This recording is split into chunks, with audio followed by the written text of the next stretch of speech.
বাংলাদেশের খাঁটি তেল খাচ্ছে ভারত, আর আমরা ৩৫,০০০ কোটি টাকার পাম তেল আমদানি করে বিষ খাচ্ছি। এটাই আমাদের বর্তমান বাজারের সবচেয়ে ভয়ঙ্কর সত্য। আমরা প্রতি বছর খরচ করে বিদেশ থেকে পাম তেল আর সয়াবিন তেল আমদানি করছি, আর সেই তেলের বেশিরভাগই অস্বাস্থ্যকর। অন্যদিকে আমাদের নিজেদের ধান থেকে তৈরি হওয়া বিশ্বমানের খাঁটি তেল, যা স্বাস্থ্যের জন্য দারুণ উপকারী, সেটা আমরা নিজেরা না খেয়ে তুলে দিচ্ছি ভারতীয়দের হাতে। কেন এমন হচ্ছে? আমাদের নিজেদের উৎপাদিত খাঁটি তেল আমরা কেন বাজারে তেমন পাই না? আর কেনই বা গুটি কয়েক ব্যবসায়ীর পকেট ভারী করতে পুরো জাতিকে অস্বাস্থ্যকর তেলের ওপর নির্ভর করতে হচ্ছে? এই পুরো প্রক্রিয়ার পেছনে যে বিশাল এক গোলক ধাঁধা লুকিয়ে আছে, তা জানলে আপনি রীতিমতো চমকে উঠবেন। এমনকি এরপর থেকে বাজার থেকে তেলের বোতল কেনার আগে আপনি অন্তত দুবার চিন্তা করতে বাধ্য হবেন। আমাদের প্রধান খাদ্যশস্য ধান ভাঙিয়ে চাল বের করার পর যে লালচে আবরণ বা কুড়া পাওয়া যায়, সেটাকে আমরা সাধারণত কী কাজে লাগাই? বেশিরভাগ মানুষই বলবেন এটা তো গরুর খাবার বা পোলট্রির ফিড হিসেবে ব্যবহৃত হয়। কিন্তু এখানেই আমরা সবচেয়ে বড় ভুলটা করছি। এই ফেলনা মনে হওয়া কুড়া থেকেই তৈরি হয় বিশ্বের অন্যতম সেরা ও স্বাস্থ্যকর ভোজ্য তেল রাইস ব্র্যান অয়েল। চিকিৎসা বিজ্ঞানীদের মতে রাইস ব্র্যান অয়েল হার্টের জন্য অত্যন্ত উপকারী।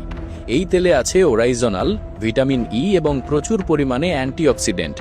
এই উপাদানগুলো আমাদের শরীরের খারাপ কোলেস্টেরল কমায়, হৃদরোগের ঝুঁকি একদম তলানিতে নামিয়ে আনে এবং শরীরের রোগ প্রতিরোধ ক্ষমতা বহুগুণ বাড়িয়ে দেয়।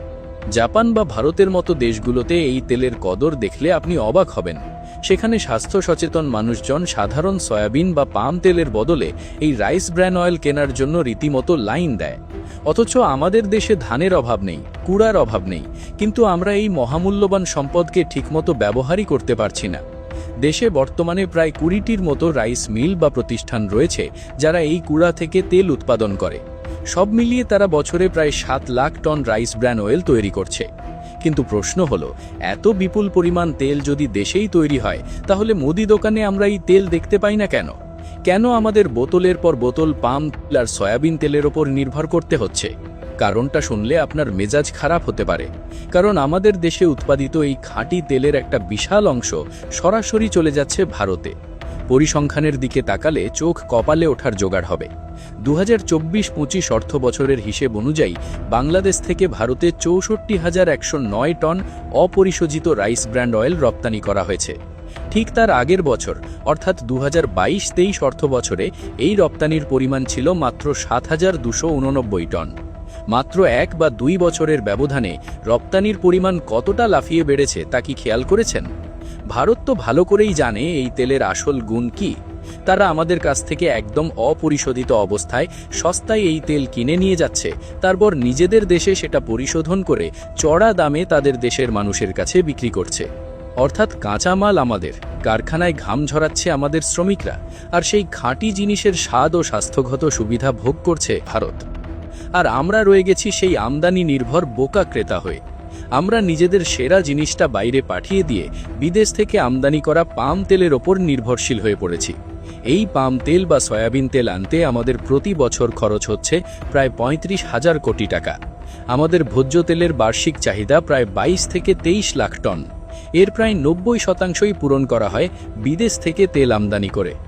নিজেদের ঘরে খাঁটি তেল উৎপাদনের এত বড় সুযোগ থাকার পরও আমরা নিজেদের কষ্টে অর্জিত বৈদেশিক মুদ্রা খরচ করে এমন সব তেল আনছি যেগুলো নিয়ে স্বাস্থ্য বিশেষজ্ঞদের হাজারো সতর্কতা রয়েছে। রাস্তার পাশের খোলা খাবার থেকে শুরু করে আমাদের বাড়ির রান্নাঘর পর্যন্ত সব জায়গায় এই আমদানি করা তেলের ছড়াছড়ি। এখন আপনার স্বাভাবিকভাবেই একটা প্রশ্ন আসতে পারে, দেশে তো রাইস ব্র্যান অয়েলের কারখানা আছে, তারা কেন দেশের বাজারের চাহিদা মেটানোর দিকে মনোযোগ না দিয়ে ভারতে তেল রপ্তানি করতে এত ব্যস্ত? এর পেছনে রয়েছে দেশের ভোজ্য তেলের বাজারের একচেটিয়া নিয়ন্ত্রণ ব্যবস্থা। আমাদের দেশের ভোজ্য তেলের বাজার মূলত গুটি কয়েক বড় শিল্প গোষ্ঠীর হাতে জিম্মি। এই বড় বড় কোম্পানিগুলো বিদেশ থেকে অপরিশোধিত সয়াবিন আর পাম তেল আমদানি করে, এরপর নিজেদের রিফাইনারিতে সেগুলো পরিশোধন করে বাজারজাত করে। এই পুরো প্রক্রিয়ায় তারা হাজার হাজার কোটি টাকা মুনাফা লুটে নেয়। এখন দেশের বাজারে যদি রাইস ব্র্যান অয়েল সহজলভ্য হয়ে যায় এবং সাধারণ মানুষ যদি এর স্বাস্থ্যগত উপকারিতা সম্পর্কে সচেতন হয়ে এই দেশি তেল কেনা শুরু করে, তাহলে কাদের সবচেয়ে বড় ক্ষতি হবে? ওই আমদানি করা তেলের সিন্ডিকেটগুলোর। তাই দেশীয় রাইস ব্র্যান অয়েল ইন্ডাস্ট্রিকে কখনোই সেভাবে মাথা তুলে দাঁড়াতে দেওয়া হয়নি। সাধারণ মানুষের কাছে এই তেলের প্রচারণাও সেভাবে পৌঁছায়নি। ফলে দেশীয় উদ্যোক্তারা যখন দেশে তাদের উৎপাদিত তেলের সঠিক বাজার বা দাম পাচ্ছেন না, তখন তারা বাধ্য হয়েই ভারতের বাজারে ছুটছেন। ভারত এই সুযোগটাই লুফে নিচ্ছে। তারা সস্তায় আমাদের কাছ থেকে অপরিশোধিত তেল নিয়ে গিয়ে নিজেদের দেশের মানুষের স্বাস্থ্যের সুরক্ষা দিচ্ছে। মানে চিন্তা করুন, আমরা কতটা বোকার স্বর্গে বাস করছি। দেশে যে 20টি রাইস মিল আছে, তাদেরকে যদি তাদের পুরো উৎপাদন ক্ষমতা অনুযায়ী চালানোর সুযোগ দেওয়া হতো এবং কাঁচামালের সঠিক সরবরাহ নিশ্চিত করা যেত, তাহলে তারা বছরে প্রায় 7,50,000 টন রাইস ব্র্যান অয়েল উৎপাদন করতে পারত। এই পরিমাণ তেল দিয়ে আমাদের দেশের মোট ভোজ্য তেলের চাহিদার 25 থেকে 30% অনায়াসেই মেটানো সম্ভব। তাহলে সমাধানটা কোথায়? আমরা কি এভাবেই নিজেদের মহামূল্যবান সম্পদ অন্যের হাতে তুলে দিয়ে নিজেরা 35,000 কোটি টাকা খরচ করে বিষ খেয়ে থাকব, নাকি এই ব্যবস্থা পরিবর্তনের কোনো সুযোগ আছে? অর্থনীতিবিদ আর বাজার বিশ্লেষকদের মতে এই অবস্থা থেকে বেরিয়ে আসার পথ খুব একটা কঠিন নয়। প্রয়োজন শুধু সঠিক নীতিমালার প্রয়োগ আর সদিচ্ছার। প্রথমত, সরকার চাইলে এই দেশীয় রাইস ব্র্যান অয়েল শিল্পকে বাঁচাতে বিশেষ প্রণোদনার ব্যবস্থা করতে পারে। যে উদ্যোক্তারা এই তেল উৎপাদন করছেন, তাদের সহজ শর্তে ঋণ দেওয়া এবং আধুনিক প্রযুক্তি সরবরাহ করার মাধ্যমে উৎপাদন ক্ষমতা আরও বাড়ানো সম্ভব। দ্বিতীয় পদক্ষেপ হতে পারে রপ্তানির ওপর নিয়ন্ত্রণ আরোপ করা। বর্তমানে অপরিশোধিত অবস্থায় যে বিপুল পরিমাণ তেল ভারতে যাচ্ছে, তার ওপর যদি অন্তত 25% নিয়ন্ত্রণমূলক শুল্ক আরোপ করা হয়, তাহলে দেশ থেকে কাঁচামাল বেরিয়ে যাওয়া অনেকটাই কমে যাবে। উদ্যোক্তারা তখন বাধ্য হয়ে দেশে রিফাইনারি স্থাপন করে দেশের বাজারেই এই তেল বিক্রি করতে। এতে দেশে যেমন কর্মসংস্থান বাড়বে, তেমনি দেশের মানুষ স্বাস্থ্যকর তেল খাওয়ার সুযোগ পাবে। সবচেয়ে বড় কথা হলো, ভোজ্য তেলের বাজারে যে গুটি কয়েক কোম্পানির সিন্ডিকেট রয়েছে, সেটা ভাঙতে হবে। একটি সুষ্ঠু প্রতিযোগিতাপূর্ণ বাজার তৈরি করতে হবে, যেখানে দেশীয় পণ্য আমদানি করা পণ্যের সাথে সমান তালে লড়াই করতে পারে। জাতীয় স্বার্থকে যদি সবার আগে প্রাধান্য দেওয়া হয়, তাহলে এই রাইস ব্র্যান অয়েলই হতে পারে আমাদের অর্থনীতির জন্য সাদা সোনা। আমাদের কৃষকের ঘামে উৎপাদিত ধানের কুড়া থেকে তৈরি হওয়া তেল কেন আমরা নিজেরা খেতে পারবো না?